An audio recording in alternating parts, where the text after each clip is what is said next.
You're listening to Arcane Carolinas, an exploration of the Carolinas' folklore, legends, myths, and modern weird. Each episode, we examine the historical context of our topic and aim to preserve some of the stories that help make this part of the world such a fascinating place.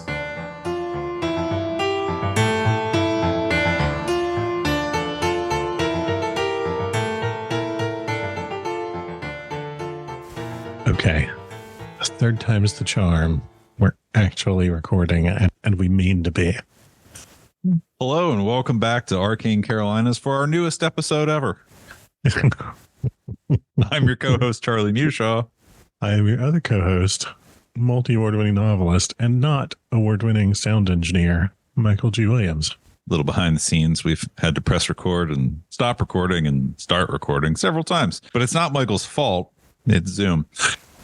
Speaking of multi-award winning, thank you to everyone that voted for us in the WRAL Voters' Choice Awards. Saturday, they unceremoniously just dumped the list of here's who won. Drink it up. It was like, really know how to make a boy feel special. Last year, they had this whole big gala event that we got to go to. There was a lot of fun, and I really enjoyed. And I was a little surprised that this year it was like, there will be a website. Yeah, the charcuterie board was whittled down to a Lunchable from the back of my fridge. Yeah. Not very fancy. It's real bring your own party kind of vibe. Yeah. But we came in second. So that's pretty awesome. Yeah. And I think it's worth noting, as I've pointed out to Charlie repeatedly, we came in second to a show with corporate backing and stuff. Actual long-time Triangle radio DJs. Yeah. So I feel like we really won. I'm just going to say that in my heart, we won. Absolutely. We won with y'all, and you're the ones who matter. And that is sincere. But the consolation prize, for me at least, which was hilarious when trying to find, I'm like, do we win? Where do we, how do I, It turns out we got nominated by the Indie Week for their best ofs this past year, and nobody bothered to tell us. And we wound up coming in the top 3 there, too. Yeah, it was really funny. The Indie is a long time publication here. I read their newsletter every time it comes out. They ran an article about us. Yeah, they ran an article about us a couple of years ago. They're really great, really fantastic publication. And they apparently also had us in their best of that they do every year. The issue of that was from October, but it was in print and everything. Arcane Carolinas, best of the Triangle podcast category. Yeah. So thank you to everybody who wrote us in for that as well. That was pretty rad. Yeah, that's another of those contests where all the votes are write-ins. So many thanks to all the people who wrote us in. Yeah, we really appreciate it. But enough about that. As we continue to look forward into 2024, due to the gap between episodes that we do this time of year, due to competing priorities and it not being spooky season, I did want to clarify a few quick points about the upcoming schedule. We've pretty much stuck to the same schedule for the last 3 or 4 years. This year, we're really excited about RetCon, which is in Cary, North Carolina, very beginning of March. And I wanted to let folks know I will not be at Con Carolinas or Congregate this year, which is for good reason. But it's a place that I've gone for the last 3, maybe even 4 rounds. And I just wanted to say I will miss you.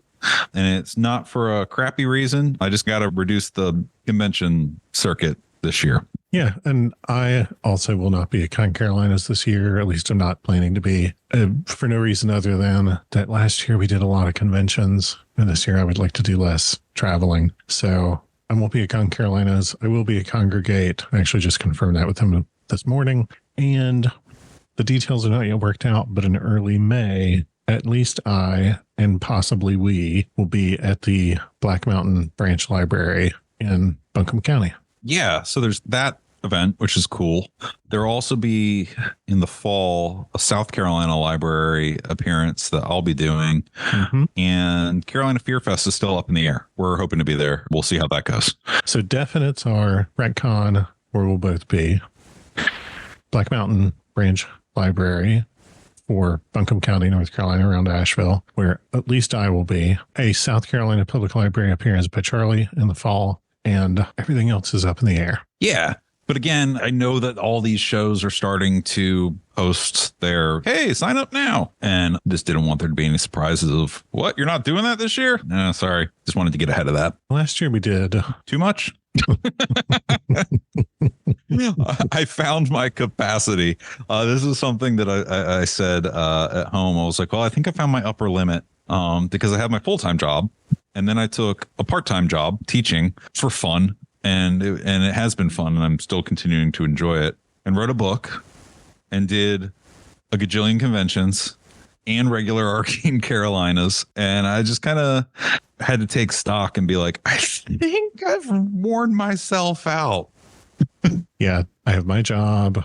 I have another job that I do a couple of times a year. I have writing, which I do all the time. There's a particular way in which I'm trying to grow my career as an author this year that requires a lot of effort and attention. And I just would like to spend less time away from home this year. So that's where it is. But also, we haven't specified any dates yet, but we are also planning to be back at Arcana in the fall to kick off spooky season. And they have said, yes, they would love to have us back. So we don't know when that'll happen, but we will also be there. Yeah, that's a tradition that I really enjoy. Oh, yeah. Hanging out, getting a chance to talk to people and have conversations in Arcana is great. Because also the barrier to entry is low, right? It's you just come out. Yeah, it's free to get in. You don't have to commit to a whole weekend at a convention. You don't have to pay to register for anything. There's no ticket fee. You just show up.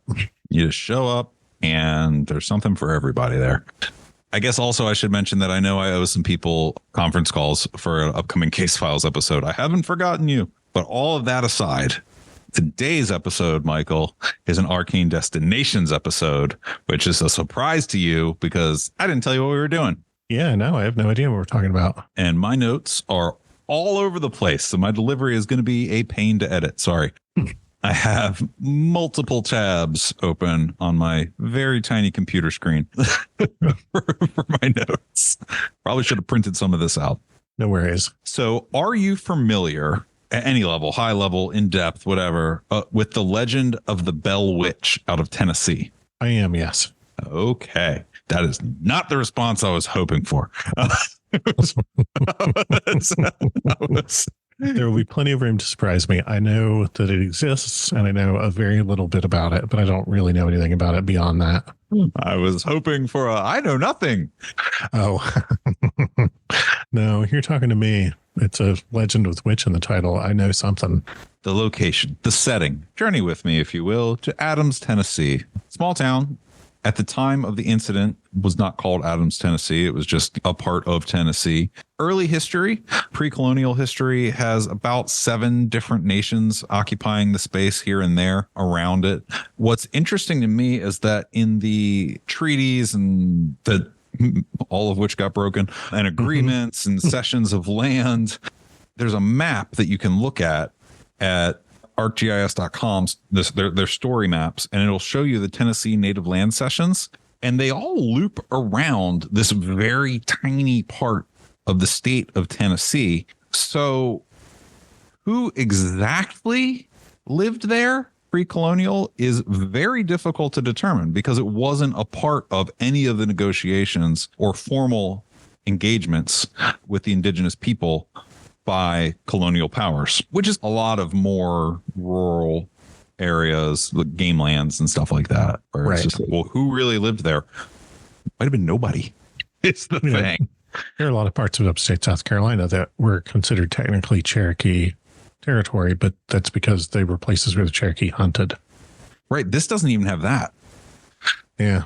I'm sure that someone that's more of a scholar in this area can enlighten me, but on the story maps at ArcGIS where they track this sort of thing, it is a distinct loop around that part of Tennessee that borders on Kentucky. So it was very strange in looking at that. Mm-hmm. So that said, it is now Robertson County, Tennessee. It was, after being settled, known for tobacco plantations. Civil War came. The Union occupied the space very early on in the war from 1862 on, which led to a complete, as some sources call, complete social breakdown of the area. So it's always been, I don't want to say backwoods, what's a better term for that? Frontier. It has always had a frontier vibe. And these days, you can go look at the person that we'll get into that the Legends primarily focuses on, gravesite in town. There's a cave that bears the name the Bell Witch Cave, which is a tourist destination, which we'll get to that. There's also a restaurant known as Moss's right by the cave. And the pies, Michael, the meringue, it looks so good. Get your cave pie here. The cave pies look amazing at Moss's restaurant. Mm-hmm. So the menu is country kitchen. You can get pork chops or chicken or ham or whatever. Sure. But the pies, if you go look at their website, which points you to their Facebook page, I want to go just to get one of the pies. I'm sure they'd be happy to sell you a bunch of them. Are you into meringues? Sure. I don't know. My grandmother used to make a mean lemon meringue. It was so good. Okay. And I saw that and was just like, I need that. I need that in my life right now. I enjoy lemon flavored desserts. So yeah, that's the backstory on the area. It is very frontiersy. So there's not a whole lot to discuss. People that live there might disagree with me. Feel free to send me an email. Sorry, was that? I didn't mean that to sound quite as dismissive as it did. Let's get to the legend of the Bell Witch now that we know like where it is at, and I'll get into how this ties into North Carolina. The story of the Bell Witch is a sloppy mess. So that's basically the only thing that I really know about it. Like I know a little bit about what the legend is supposed to be, but also what I have always heard around the legend is that there is no one just like straight version of the story. There's not. So this telling is a focused version of it. And I'm sure some people will say you missed the part where the witch did 2 backflips over the house in the form of a Fraggle and said the alphabet backwards and naturally 3 rabbits jumped out of a pumpkin. Right. Like I'm sure I just made all that up. I'm proud of myself about it too, because it's very evocative. So this will probably miss something again. This is we'll call this a timeline, right? Like a focused timeline. John and Lucy Bell migrated with their 6 kids and an unknown number of enslaved people from North Carolina to Tennessee in 1804. Remember I said this was like plantation country. Yeah. They settled in a town called Red River, which was at the time the United States western frontier. Like it was the border. Oh, yeah. This is not too long after we talked about George Washington and the roads that were built to support Western expansion. Yeah, that was beyond the United States, basically. And it's an hour north of Nashville. And again, as I established earlier, the town is now called Adams. So if you look up Red River, you'll find Adams. And they had a normal frontier life for that time period. I think normal is pretty subjective during this era of existence. It might be said that they had an average frontier life. Sure, they had an average frontier life until somewhere around 1816 or 1817, at which time the entire family began experiencing physical phenomena, disturbances around their frontier homestead. Okay. I'm going to take a second to note that I could hear in my heart our friend Glenn say, "Aha, witch time." That's pretty good. He would actually have something much more complicated and funny than that, but I just know that would have been an inspiration for him. Well, there you have it. We need to talk to him about a certain Napoleon story at some point. Yes. Maybe for spooky season this year.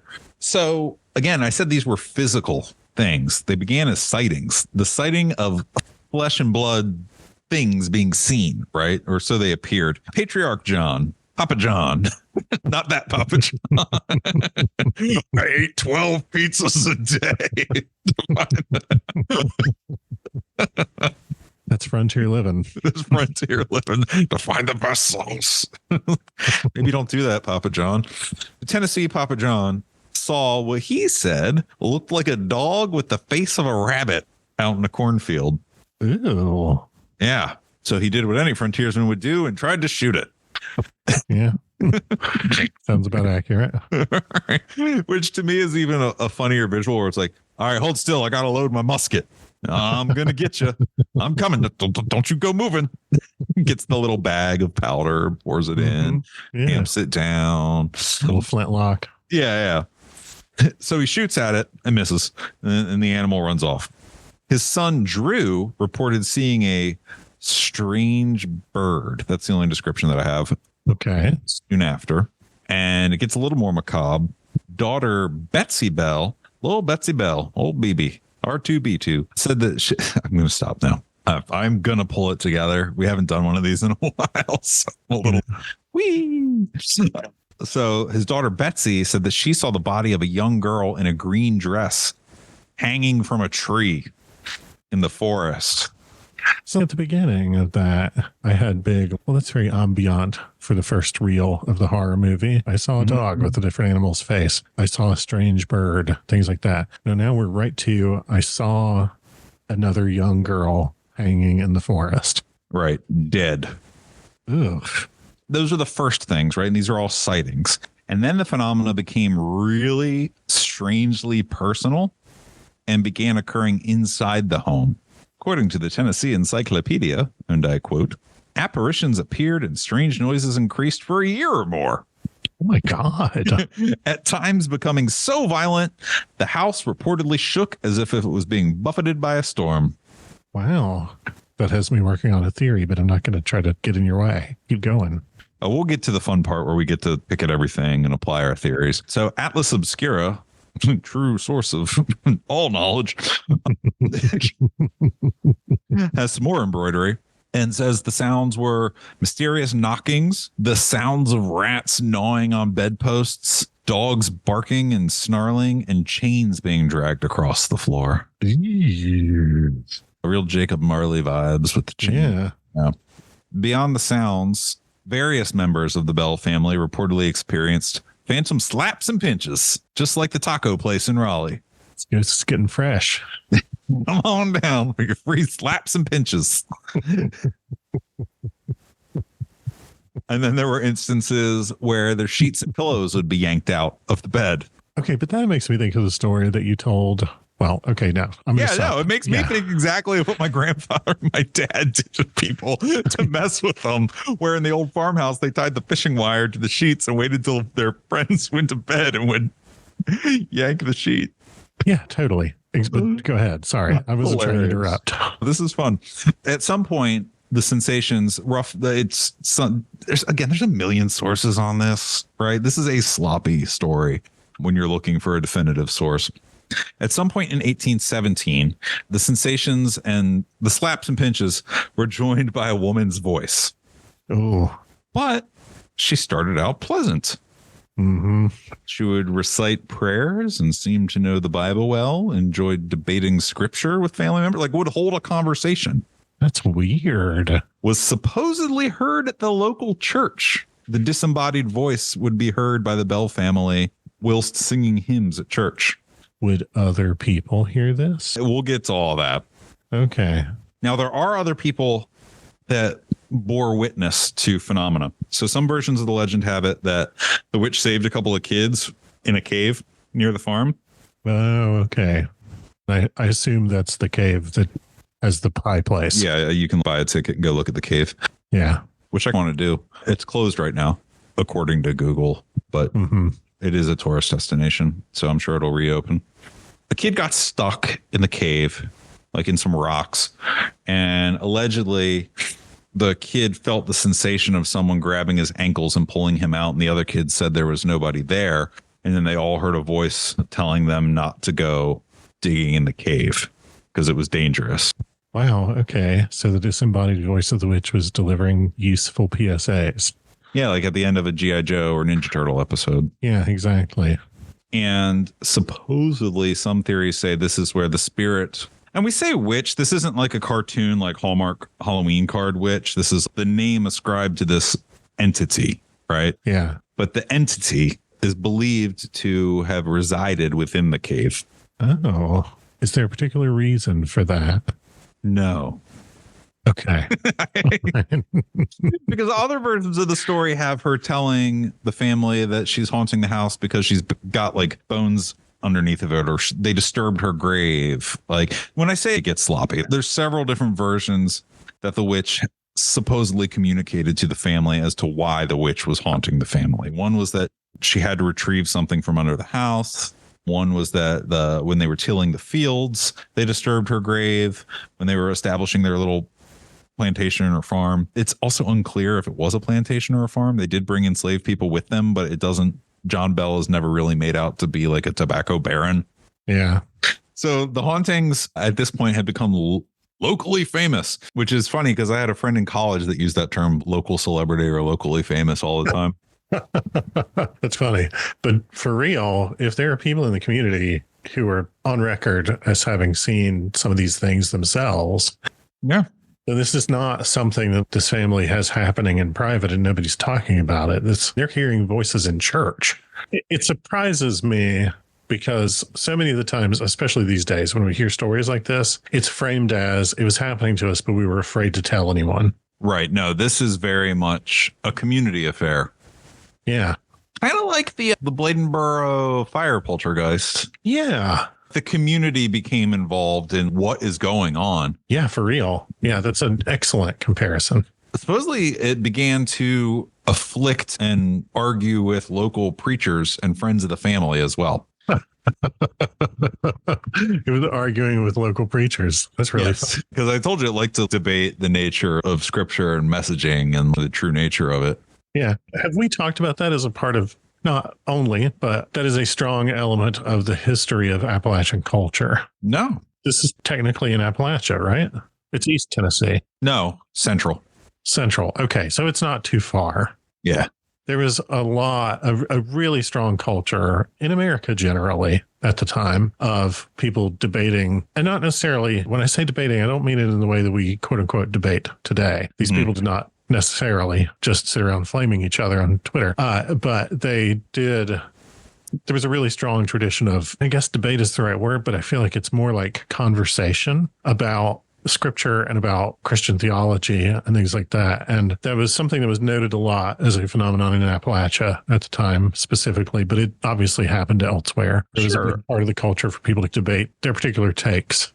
Yeah. And I think you probably still see that to some degree between denominations, I would imagine. Mm-hmm. Though I think we've reached a point in our society, I'd say for worse, I was about to say for better or worse, for worse, where very few people are willing to be open to changing their mind about their interpretation of just about anything. Yeah. And being open to hearing somebody else explain their differing views without viewing that as an attack on their own. Right. Yeah. But anyway, I mentioned that only because that's such an interesting aspect of culture at that time. It's not just that this is like the disembodied voice of some entity or spirit who's showing up and deciding to pick fights. It's a disembodied voice that's engaging in the common culture at the time. Right. Supposedly this got so big that future President Andrew Jackson stopped over for the night and experienced a bed shaking. That's amazing. That's really funny. That cannot be confirmed by Jackson's personal writings. Well, yeah. And George Washington heard about some witches in Winston-Salem. You know? Right. But she did know things about the family that no one else did. And she began to turn against them and become malicious. So she went from rascally entity to I don't like you. Yeah. Less pen pal and more hate letter. And she turned specifically on Tennessee Papa John. Really? Yeah. For a reason never specified. I was about to ask, was there a particular reason? Did they particularly disagree about theology, or was she crushing on him and he was not having that, or whatever? She began tormenting him and mocking him, and he entered a physical decline during these years. And in 1820, he was stricken with a mysterious illness in December and was attended to by local doctors who located a vial of dark liquid in his room. And the spirit reportedly said, "It's useless for you to try to relieve old Jack. I've got him this time. He'll never get up from that bed again. I put it there and gave old Jack a big dose of it last night while he was asleep, which fixed him. Ew. John Bell died the next day. Oh my God. Quick aside, in 2008, there was a chemistry professor interested in the legend and noticed that some of the symptoms aligned with arsenic poisoning, and that's probably how he died. Okay. Yeah. That was one of the questions I was tallying up in my head. Because you could buy it over the counter back then, but that still doesn't account for who would do it or why, administer it or why. So anyway, because the little vial of liquid thing, that deserves an aside before we get to our theorizing, because the ghost, the witch, the entity didn't deny that. I put it there. Yeah. right? Yeah. Like it's part of the story. Yeah. So apparently the spirit also disapproved of Betsy Bell, BB, R2B2, disapproved of her love life. Oh. So she was very young when this started. She was 12 when the first manifestations began. And she had a little childhood sweetheart named Joshua Gardner. And they were, of course, going to get married. This was the olden days. 12 isn't that far off from 15. Yeah. Or whatever they did back then. Yeah. They were going to live to the ripe old age of 28. So... Yeah, I am the direct descendant of somebody who eloped when they were 14. But the spirit wore on Betsy, warning her over and over about Gardner and just harassing her so that she became prone to nervous fits and fainting spells. Huh. So many of the elements of this surprise me. So there, you've achieved your goal. I am very surprised. But every detail suggests some new, totally different line of inquiry. I find this fascinating. It is a folklore stew.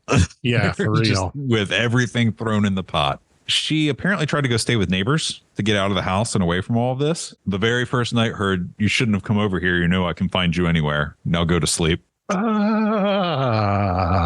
No way. Yeah. Okay. So ultimately, she broke up with Gardner, and the Tennessee State Library and Archives confirmed that she eventually married another suitor and moved to Mississippi by 1820. Can't blame her for getting out of there. Yeah. So that's the Tennessee State Library and Archives, right? But Mental Floss says she didn't break up with Gardner till 1821. So this is such a mess of a story. Yeah.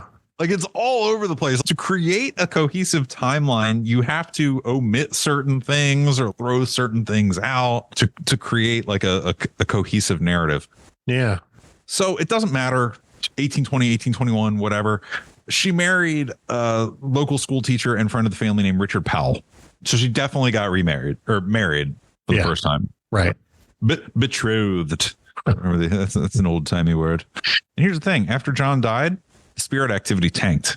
Really? The widow, Lucy, who we haven't heard from since the beginning of the story, said that the witch, the entity, told her, "I'll be back in 7 years." Ew. That was in 1821. And in 1828, they said poltergeist-like disturbances started up again for a few weeks. The entity warned that civil war was coming, and then poof, gone again. I've raised both my eyebrows as high as they'll go at this point. So then there's an article, the Tennessee Historical Society has said that the spirit gave a final warning of its return and that it will be back in 1935. It named a date. 1935? 1935. I'll be back in 100 and some odd years. Yeah, it said specifically I'll be back in 107 years. So they did the math. The researcher for the Tennessean magazine was part of the Tennessee Historical Society that did the math, and that it would be actually like around that time. Said, oh, that miscalculated. It's actually 1937, which is what we see with UFO phenomena. They're like, oh, we're getting disclosure in 2022. Yeah. We're getting disclosure in 2027. We're getting disclosure in 2034. Right. It's like the Terminator franchise where each one kicks the apocalypse forward a little bit. You know? Right. Just nudges it down the line. Mm-hmm. But that caught on locally. 1937 caught on locally as the year of the witch. And journalists began writing about weird incidents. Oh, my gosh. They hit a gold mine, I'm sure. I have a lot more to go, but we'll ask a few questions first before we move on. Was the Bell family real? Yes, the Bell family existed. These are legitimate people. These people lived and died. They moved from North Carolina to Tennessee, all well documented. They did exist. They lived on that land. That is true. Okay. It's like you're reading my mind, so please proceed. Who might the Bell witch have been? If we are going to ascribe an identity to this being, right? it is incredibly difficult to nail down who this could have been, because allegedly, like I mentioned, the spirit said, "You disturbed my grave." But they owned roughly 1,000 acres when they started it, which sounds like a ton, but back then on the frontier, it's not comparable to how we think of acreage today. So it was a sizable farm. Like, it wasn't nothing, but you would think that on a parcel that size at that time, they would have known if someone was buried there. Well, maybe, but Maybe. okay. I could find it very feasible that there would be a grave, especially an unmarked grave, or especially a grave that's had 10 or 15 years for overgrowth to happen that they would not know about. Then there was the tooth story that she had a tooth underneath the floorboards, and John began prying up the floorboards, and she laughed at him and said, "I'm just messing with you." So weird. Like, what a weird detail. Yeah, right? There was a preacher came through and was questioning the spirit. Preacher man came by to poke at the ghost. This is what happens before people had cable. Right? Can I come over and talk to your ghost tonight? Yeah, sure. We're not doing anything. Allegedly, the ghost said the name Kate Batts, and that was the name of a still living neighbor. Oh, With the description, a big woman, strident and coarse, okay. who was said to be involved in witchcraft. Yeah. Witchcraft accusations from this time almost always boil down to a woman who is independent. Right, which we've talked about in so many different stories. So I really love that description. Yeah. I don't know. It made me smile when I read that. I was like, oh, I know where this is going. One theory is that it was Kate Batts projecting onto the Bells because John Bell had cheated her in a trade after moving to the area. Oh, okay. Now that's a pretty popular part of witch lore in Appalachia, especially. But the spirit denied actually being Batts. Oh, Are you Kate Batts? No, I ain't Kate Batts. Oh, no. where's the Scooby Gang when you need them? Right. The story is a mess. Some accounts say that the school teacher Powell that later married Betsy, that he was the witch, Oh, either on a practical or psychic level. yeah. Either he was knocking on the walls and being like, "Oh, you should totally not you should totally not marry that gardener guy and go out with me instead." Right. You sound like Mr. Powell doing a funny voice. So that's the practical explanation. And then the psychic explanation is that he called the witch onto them, and it actually was like a spiritual entity or something. Well, but what about the possibility that it was inadvertently psychic? Yeah, maybe. I like that. Yeah, sure. We hear so many stories about poltergeist phenomena that ultimately could be an inadvertent, unintentional psychic emanation on the part of one of the people in the place. And could that not also be this? Yeah, it could. Who knows? Who's to say? Yeah. But I'll get into my theories. Okay. An article in 1856 in the Green Mountain Freeman, a newspaper from Vermont, described the ghost as the Tennessee ghost and the Bell ghost. And in it, they said it haunted the family until Betsy married Joshua Gardner, which is in direct conflict with what we know from state archives. Yeah, that's an example of the story having already gotten through the big game of telephone. Very strange. There are several pieces of evidence that the story traveled all the way to Mississippi, along with Betsy and the family, who kept repeating the story. The Journal of American Folklore has an article from 1934 that compares and contrasts the version that's told in Tennessee with the one that circulates in Mississippi. Ooh, that sounds pretty cool. Yeah, the biggest difference there is the simplification of the ghost's motivation. In the Mississippi version, the Bells had a large plantation with an overseer who wanted to marry their oldest daughter. Ah. And John didn't approve and killed the overseer. Oh, geez. And that his ghost haunted them. Right.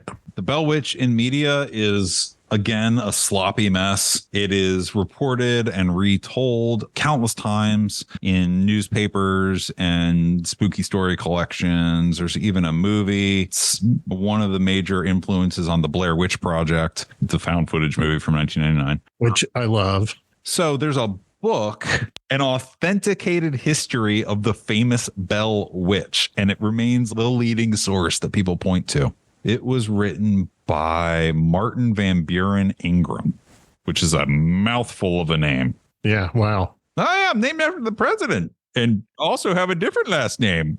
Like, We don't want anybody to think he's named after some random Martin. no, it's Martin Van Buren Smith Jones Chignall. Imagine having to hyphenate all that. Right.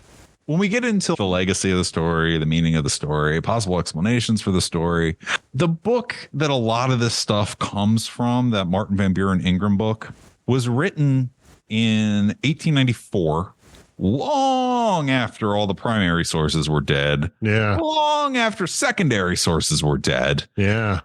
And it is pretty widely discredited if you look at it through any academic lens, and viewed as more of a collection of stories that you can project certain moral lessons, or what's the word I'm looking for here? If you look at it through a lens of what would the stories mean to the people at the time that it was written, 1894. Right. It almost becomes like the Uncle Remus stories, where in that book, a lot of the sources of knowledge of the incident are enslaved people, or attributed to enslaved people, of this is what happened and blah, blah, blah, blah, blah. So they fill that role. And as they relate the tales, and this isn't my theory, by the way, I'm sourcing this. I didn't come up with this. This is an academic theory that somebody else has put forth. Oh, sure. That the witch or the entity takes on the role similar to Brer Rabbit, right? Where he's teaching the other characters a lesson. Yeah. And always getting one over on them. Almost a trickster spirit. Right. And then there's the metaphor for growing pains of adolescence with poltergeists as the young women in the household came of age. Some people view it as an outlet for nonconformity, the witch like to argue with the local preachers. General fear of the unknown, the Western people living on the Western frontier, experiencing strange phenomena. So these are all sociological ways that people analyze the book that is the primary source for a lot of these things that get repeated. And when you describe that book, did you describe that as an authenticated? Yes. Okay. At this time, it's viewed academically as historical fiction. Okay. But it was not marketed and sold that way. Right. Okay. So I was making sure that I had heard it as authenticated and not as unauthenticated. That's me and my crappy speaking. Yes, it is an authenticated, like AN authenticated. Okay. Yes. Thank you. The book is true. Right. Except maybe it's not. Except maybe not so much. Yeah. Right. But that's where most of this stuff comes from. Right. And there's interviews with descendants and stuff that have gone on since all of this occurred. And some would be like, yeah, I don't know, I heard it happened. They say that. Interesting. And they just take that approach where it's just, yeah, I don't know. They said it happens. If you asked me a bunch of the stories that my Aunt Mary told me when I was a kid, I could tell you a story and I bet it would be wrong. Right. So for me, looking at this, no offense to the people that are in the cave. I'm sure it's a very cool cave. I'd like to look at your cave, but I can throw that whole component out. That has elements of some pretty common folkloric just so stories. I also have read The Adventures of Huckleberry Finn. Yeah, like it's got that. Was it Huck Finn or Tom Sawyer that went down to the caves? Oh, I don't remember. I don't remember either, but it was one of the two. But I also have read Mark Twain. Yes. It's not necessarily unique in that way. Cautionary tales about caves and getting lost in them in the South. For me, though, what's interesting is that I would like to see, we talked about this in the High House episode, what's in the water, right? Yeah. Let's assume that the family was experiencing phenomena. All right, let's go with that. We'll start at a baseline of, all right, they were experiencing weird stuff. What's in the water? What's in the ground? Are there massive uranium ore deposits that are slowly poisoning them? Yeah, for real. Also, like we talked about with Susanna Evans, cyanide in the water and arsenic in the water were very common in lots of places. It was very common, especially in the colonial and early United States period.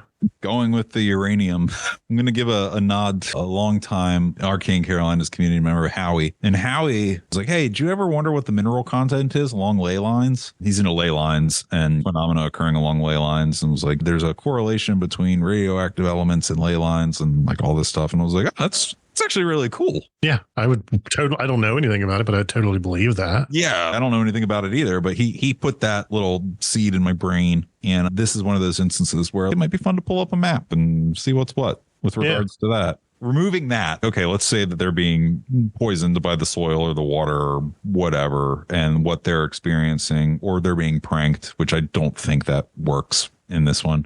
Mm-hmm.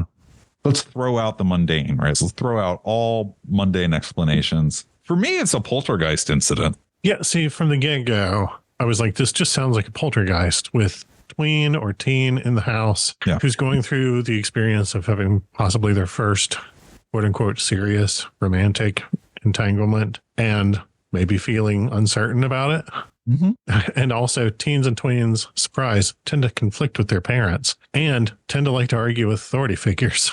I feel like it could be a big expression of a bunch of stuff that a kid could be going through. So you look at one of the things that gets discussed when the legacy and meaning of the Bell Witch, the struggle for female autonomy. If you view it through that lens, which I am by no means, as a dude, I can only look at this from an academic point of view. But you look at the ghost, the entity, whatever you want to call it, the witch's kindness towards Lucy Bell, right? Like she was never malicious to Lucy Bell and actually gave Lucy Bell like, back in 7 years, catch you later, lady. Woo! Picked on John constantly. Mm-hmm. Had big opinions about Betsy's romantic life, blames the neighbor Kate, and then I don't know. There's just a lot of female focused energy on this story. Yeah, I wouldn't claim to speak for the experience of all women, obviously, but just there is a lot about this that feels like it has to do with straining against the yoke of social expectation. Yeah. And I think that also feeds into the poltergeist theory. Like if you're into poltergeist phenomena, when I say into, you believe in the possibility of it, like I do. Yeah. As we've discussed, I think all the pieces are here for that. Mm-hmm. Where it gets a little nuts for me is the just a little bit of murder. There's a little light murder. There's subtext there. Like that's extreme. Not to go too dark. What was John really into? What were his business dealings? What was his personal life really like that we don't know from the written record that would motivate someone to kill him? Yeah. That goes a bit extreme. And we don't really go into super dark stuff, but I think the possibility of exploration that maybe John Bell wasn't a great guy. Yeah, I wouldn't claim the knowledge or authority to turn the Bell Witch story into a true crime story, but you raise a really excellent point. And if I were going to kill somebody at that time in that place, a really great alibi might be to establish a whole bunch of quote unquote supernatural stuff around it. We've seen that throughout history where people will get away with stuff by saying, like in earlier times, not so much now. Oh, wasn't me, the witch did it. Wasn't me, the spirit did it. Wasn't that what we ultimately agreed on with Satan's Bridge as recently as the 80s? Yeah. Yep, exactly. That was the right time, right place. Yeah, that's true. But if this stuff was happening, if these phenomena were being experienced, that could also provide great cover for somebody to decide to do something. So we've looked at mundane. We've looked at like middle of the road weird. For me, poltergeist phenomena isn't necessarily weird. It doesn't go too weird. So maybe there's stuff that the human consciousness and can manifest and whatever. You want to get really weird? What if it really was like a goblin-y and just like bopping around, living in its cave, comes out, I'm going to go mess with that family. That one to me is the most far-fetched. So when we talked about the goblins in the trees outside Charlotte at Con Carolinas a couple of years ago, one of the things we talked about was that many versions of that sort of hobgoblin-y spirit, some of them were attached to a house, but some of them were attached instead to a household, the people living in the house, so that it would move with them. And some of them were friendly especially if they got the right sort of offerings. But many of them were very pranksterish to the point of becoming potentially dangerous. I personally don't see this as an example of something too far outside the bounds of that legend. That doesn't necessarily mean that I literally believe in that legend, but that means that this would fit very neatly in that file drawer. Well, are you? I'm not going to say are you, because I know you are. The Hopkinsville, Kentucky Goblin story. Oh, yeah, totally. That one I know really well. That is 30 miles away from this. No way. Yep. You have literally struck me speechless. Got him. No way. I'll be damned. Yep. Okay. Yep. Well, it is was that Route 41? Looks like you take, it's a straight shot. It's a US 41 north, and it takes you northwest 31.8 miles. Yeah.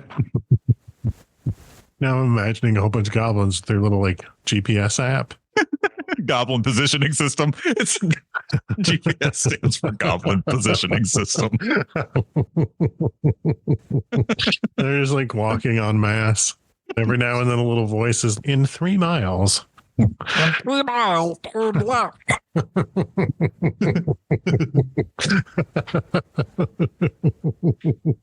You have arrived at your cave. Oh my God, yes. But I'm willing to get pretty weird with what I'm willing to say I believe in. I totally believe that poltergeist phenomena happen. They're too commonly reported, too widespread across cultures and across times. That people report very similar things in these instances. People who do not have any sort of cultural attachment to believing in this sort of thing will report it. Mm-hmm. And there is the thing of so often it involves a pubescent person in a household. Mm-hmm. And it just, not to totally turn it into materialism, but it just makes sense to me that if it is possible for there to be psychic powers and psychic phenomena, and I think that it is, then brains that are undergoing really rapid changes like that and undergoing a tremendous number of stressors, and the bodies that they're in are changing a lot, and their perspective on the world around them and on their families and on their position in the world is changing so rapidly that it just makes sense that you'd grind the gears psychically for a little while. Grind the gears. Can I share? Okay, if we're getting weird, you and I have had this conversation. We had it in one episode that'll probably never get aired. Yeah. It was really fun, but it was, but I'll share like a small sliver of my weird. So the human soul or consciousness or whatever you want to call it, that even the CIA agrees, oddly enough, through Freedom of Information Act requests, that consciousness is not your brain. It's sitting in the front seat of the car the same way you sit in the front seat of the car. The brain is the car, and consciousness is either a product of it or is driving it. It's in control, but it is not the car. Yes. To use the car analogy. Mm-hmm. So imagine, again, you said grind the gears and made me think of cars. So I'm like ad-libbing here. And if this winds up being terrible, feel free to cut it. But imagine that the brain is the car, right? And all of a sudden you get a V6 dropped in because you're growing and your brain is changing and it's maturing and new connections are being made within it. The consciousness driving the car might have a few little tweaks it needs to make to adjust to driving that new car. Totally. And welcome to my poltergeist theory. No, I think that's perfectly valid as a metaphor for it, because I think that all of a sudden you're operating with very different equipment and maybe you don't know how to control it. I just think that makes a lot of sense. I think that if somebody has natural psychic talent, whether they realize it or not, I think that undergoing changes as rapidly and as profound as puberty can be, then I think that makes a lot of sense. We are all just cars, Michael. Well, the body, the physical part. Yeah. We're the drivers. Yeah. I also feel, because this story is such a hodgepodge of variations and elements, that I wonder if most of us encounter this story less as a question of, do you believe it? Mm-hmm. And instead, what it presents to us is the question, what is too much for you to believe? I like that. I think that is a great conclusion. It's almost like a litmus test. Yeah. Because I think that for me, a lot of this is too much for me to believe. Yeah. And there's no right or wrong answer there. Like if you want to be like, no, And the goblins walked and felt near the highway. like, okay. But there's stuff within the bounds of what is not too much for me to believe that I'm Right. like, okay, I'm willing to buy that. Yeah. And I think that everybody's going to have a different answer for that. And this story has so many disparate elements and so many different versions of itself and so many things that sound like they were certainly just pulled in and stitched on that it doesn't become a story that you believe or disbelieve. It becomes its own Rorschach test. And I think in that way, this is why we wanted to start doing Arcane Destinations episode, because this is a perfect slice of folklore meringue pie.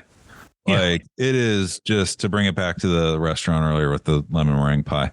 It's the perfect piece, right? You're just like, show me an example of a piece of folklore that has real history in it, has verifiable history in it, has academic value in how you interpret it to learn insights into the people of not only the time of the story, but the time that it was widely reported and really flourished, versus things we believe in or know now that maybe weren't as developed as concepts back then. And I think for me, that's one of the reasons why doing an Arcane Destinations episode is so exciting, was get to step out of our pond and go look at this quintessentially American piece of folklore. Yeah. I am never going to get a better conclusion than that. So you can say that was all off the cuff. And I'm like, yeah, that is what I think. But you're absolutely right. Like it's got the layers, it's got the different elements. Because this is such a complicated story and there are so many elements to it, is it okay if I try to summarize my understanding of the legend to make sure that I've gotten it correct? Sure. So my understanding now is the legend is that John Bell, Yeah, the Bell family. right, that John Bell and his family and the enslaved people that were with them migrated from North Carolina to Tennessee. They established a farm of some sort. They started having phenomena where they heard a woman's voice. At first, it was perfectly pleasant. Then it started arguing with other people, including preachers. Then it started talking while they were singing in church. Other people heard it. Mhm. They also had these visual manifestations at the very beginning of the dog with a rabbit's face and things like that. Mhm. Eventually, the voice became hostile to them. Mhm.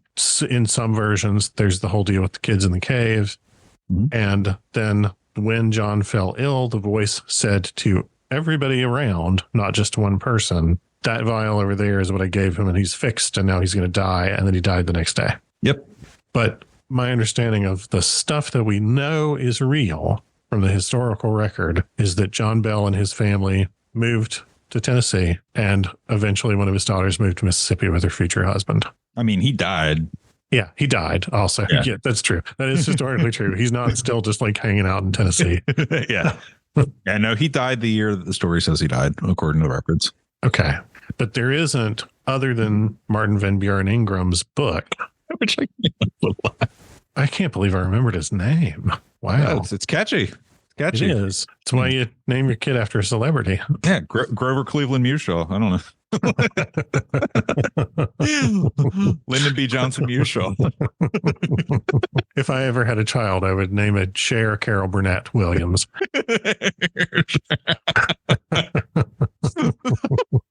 Madonna, Prince, Bono.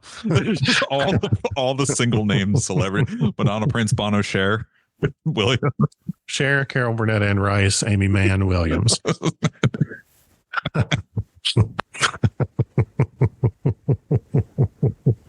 One day I'm going to have to name a cat that. His book was written and presented as this is the factual history based on interviews with people who are their descendants. But today it's regarded as fiction. Yes. Okay. So that's a lot to take in. There's a lot to this story. There's more. So this is trimmed, and we'll have the sources in the show notes. And I got help on the research for this because there's so much. Go to the Wikipedia page. There's tons I didn't even talk about. I would bet there are people who've built entire careers out of writing about this. Well, it spawned a bunch of fraudulent stuff Oh, sure. that spawned like, oh, the Bell Witch is at our house now. And then they found the contraption they were using to knock on the floor. Like, right. oh, the Bell Witch moved over here, moved over there. It's everywhere. Come pay a nickel and see the Bell Witch. Right. Welcome to Bell Witch World in Florida. It spawned imitations and fraud. It was really a big deal. And by the time the book came out, like I said, it was already talked about enough that the book sold well, and it just had a bunch of crap in it. I just had to watch my language there because I forgot the kids listen. Almost said something else. I can always beep. Don't worry. Ask your parents what I thought. So at the end of this episode, we'll have a bunch of alternative terms you can substitute. Right. So I had to cut a lot and actually pull in outside help to help me narrow it down. So big shout out to Parasocial Investigations for the assist on that. Because when I approached them, I was like, hey, I really want to talk about the Bell Witch. There's too much. I don't want to record for 2 continuous weeks. Right. Arcane Destinations episodes are meant to be self-contained. So they helped a lot. And as I went and did my own sort of follow-up to their help, there was just so much, man, that I had to cut. Let me see if I can find a fun one. The cave has lore, and the cave isn't even really a part of it. And I would imagine some of that comes from those newspaper accounts in the 1930s where people were looking for weird stuff and ways to embellish the legend and all kinds of fun things. And there's stuff throughout the 20th century where people are like, I went and sat by the cave and something touched me. I'm pinches and slap. Welcome to the Penchatorium. My favorite one that I cut, which I guess I didn't really cut it because I'm talking about it now. In 1987, there was a guy named H.C. Sanders who owned a gas station near the Bell Witch Cave and the Bell Farm and where John Bell is buried. Mm-hmm. And he reported that 20 years prior, so that would have been 1967, that he ran out of gas near the Red River that the area was named after initially, which is across from the Bell Witch Cave. And he started walking into town and a rabbit came out of the woods and started following him. And he got freaked because everybody knows the deal. So he walked faster and the rabbit kept pace. So he started sprinting and the rabbit kept pace. And he sat down on a log to catch his breath after a mile because he was winded. And the rabbit hopped up on the other side of the log, looked at him and said, hell of a race, wasn't it?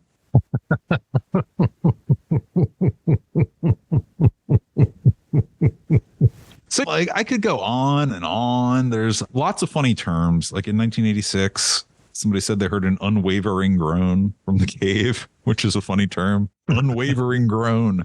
I think that's, yeah. That's the noise I make when I try to get out of bed in the morning. Like, I was literally going to say that's the sound I make while I'm waiting for the coffee. All right, but this has been on television shows. 2004, Bell Witch Haunting. 2005, An American Haunting. 2007, Bell Witch the movie. 2008, The Bell Witch Legend. 2013, The Bell Witch Haunting. They put a the. Right. The one from 2004, so its own thing. 2020, The Mark of the Bell Witch. Like there's so much film and television and just media coverage since it started that like you can't possibly cover all of it and stick to something that, like you said, isn't 2-hour episodes. And that's not what we're here to do. So thank you again to Parasocial Investigations for helping with that. Much appreciated in narrowing down the scope of what I had to talk about. And I'm sure we'll get emails saying we missed stuff. We know. I want to note that the Hell of a Race story is almost word for word what I read in a book of folklore in the fall. And in that book, it was presented, I'm going to be very careful to caveat it with that, as a story that had been told in a particular part of the Piedmont of North Carolina, like 100 years before, about a guy running into a witch's cat, and the cat chases him. It's awesome. See, I like history repeats itself. What's old is new, what's new is old. And that guy got his name in the paper in 1986, and that's all he cared about. Hey, frankly, good for him. Yep. Yeah, that reporter is about as sharp as a marble for running that story. Oh, you kidding? That reporter knew that was going to sell newspapers. There you go. It sold newspapers as surely in 1987 as it did in 1935. As it did in 1867, as it did in 1835. Totally. But no, thank you very much for doing this. This has always been a topic that I assumed I knew the story, and I was very incorrect. I was very wrong about that. And I feel like you cut a lot of stuff that would be extraneous to the point of distracting. Yeah, you can go down Yeah, rabbit holes. Yeah. You can go down all sorts of rabbit caves with this stuff. There's just too much. But I had fun with it. So thanks for listening. I know that we had to start and stop about 23 times. That's folklore, kids. That's how it gets started. You just up the number. Why just yesterday? Yeah, I heard that I start and stop that episode 23 times. I heard it took them 4 hours. Yeah. But thank you. And thanks for listening. Yeah.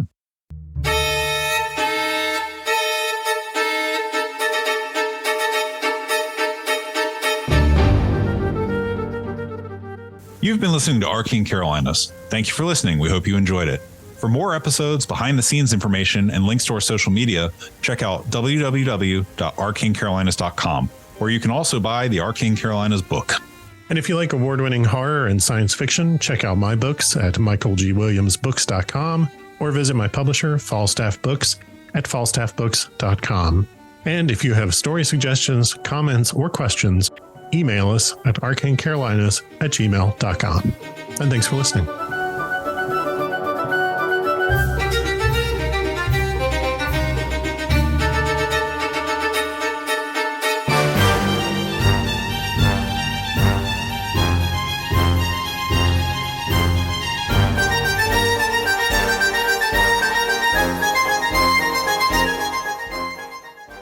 Flesh, blip, blip, blip, blip, blip. That's all, folks. Flesh and I'm going to need just like 2 seconds. we haven't done this in a while. I just like imagined Porky Pig and a witch, and I don't know. It kind of went from there in my head. So anyway, you were saying. What are you doing there?